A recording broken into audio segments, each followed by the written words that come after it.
कर्मचारियों के लिए एक बड़ी राहत, श्रम मंत्रालय की बड़ी तैयारी। देश में करोड़ों कर्मचारियों के लिए एक खुशखबरी आने वाली है। कर्मचारियों भविष्य निधि संगठन EPFO अब वेतन सीमा 15,000 से बढ़ाकर 25,000 रुपये तक करने की तैयारी हो रही है। अब ऐसे में बात चल रही है कि अब इस फैसले से लेकर लगभग 1 करोड़ से ज़्यादा कर्मचारियों को पेंशन और भविष्य निधि का सीधे का लाभ मिलेगा। श्रम मंत्रालय के सूत्रों के मुताबिक इस प्रचार पर चर्चा दिसंबर या जनवरी में होने वाली है।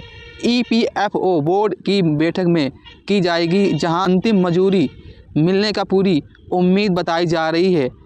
तो देखिए, इसमें आप लोगों को अभी तक केवल वही कर्मचारी अनिवार्य रूप से EPFO के योजना में आते थे जिनकी बेसिक सैलरी 15,000 रुपये या उससे कम थी।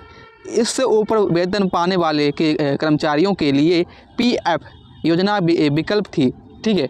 और अगर आप यह सीमा 25,000 रुपये या हो जाती है तो सैलरी पाने वाले कर्मचारियों को भी EPF employ private fund of EPS employ pension scheme के तहत सामाजिक सुरक्षा का लाभ मिलेगा, ठीक है। जैसे कि इससे मिड लेवल और स्किल्ड वर्कर्स की एक बड़ी आबादी संगठन सामाजिक सुरक्षा प्रणाली में जुड़ जाएगी। EPF का मौजूदा हाल। EPF देश के सबसे बड़ा सामाजिक सुरक्षा संगठन है, जिसके पास इस समय 26 लाख करोड़ रुपए से ज़्यादा का फंड है और 7.6 करोड़ सक्रिय सदस्य हैं। हर महीने लाखों कर्मचारियों और नियोक्ताओं को योगदान इस फंड में जमा होता है। EPFO के तहत 3 प्रकार की योजना संचालित होती हैं। नंबर 1 EPF भविष्य निधि योजना, नंबर 2 EPS पेंशन योजना, नंबर 3 EDLI बीमा योजना। इन योजनाओं के लिए जरिए कर्मचारी को न सिर्फ रिटायरमेंट पर रकम मिलती है और बल्कि बीमा कवर और पेंशन का लाभ सुरक्षित होता है। क्यों उठाया गया है ये कदम? सरकारी सूत्रों के मुताबिक महंगाई और जीवन यापन की बढ़ती लागत को देखते हुए यह फैसला समय की मांग बन गया है। आज के समय में मेट्रो शहरों में अधिकतर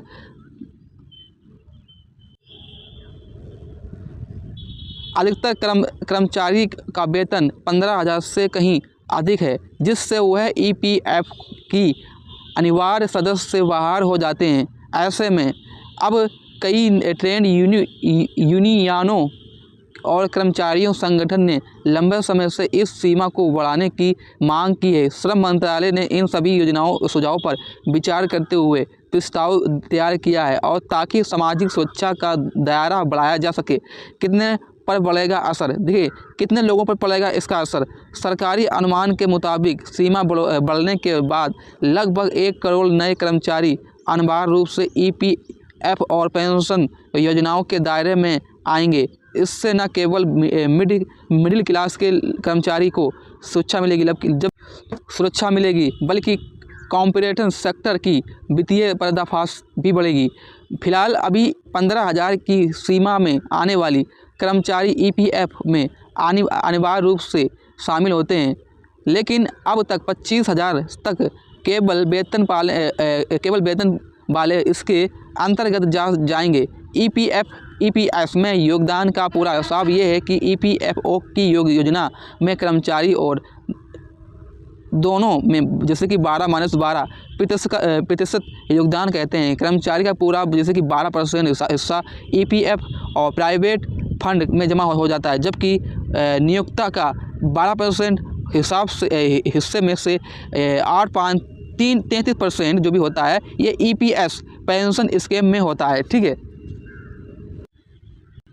पेंशन स्कीम में 3.67% EPF में जमा होता है। उदाहरण के लिए मैं आपको समझा दूं, जैसे कि अगर किसी कर्मचारी की बेसिक सैलरी 25,000 रुपये है तो वह कर्मचारी देगा 3,000 रुपये, 12% नियोक्ता भी देगा, मतलब 3,000 रुपये 12%, जिसमें से 2,083 रुपये EPS पेंशन में और 917 रुपये EPF फंड में जाएगा।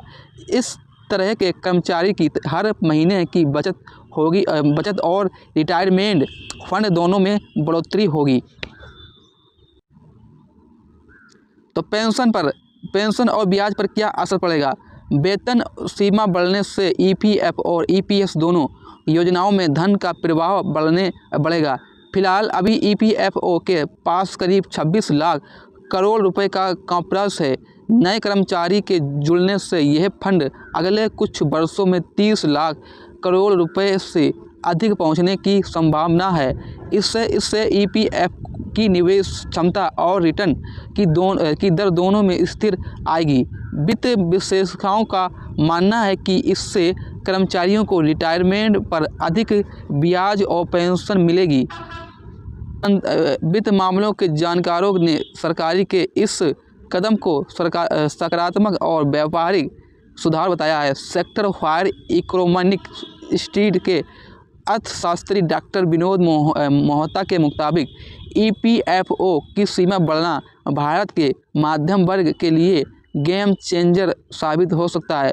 यह न केवल ज़्यादा कर्मचारी को आर्थिक सुरक्षा देगा बल्कि देश के बचत दर सेविंग रेट को भी बढ़ाएगा। वहीं कुछ विशेषज्ञों का मानना है कि जिन कर्मचारियों की प्राथमिक इन हेड सैलरी है वह इस बदलाव से असहज महसूस कर सकते हैं, क्योंकि PF कटने से हाथ में आने वाले वेतन कुछ घटेगा।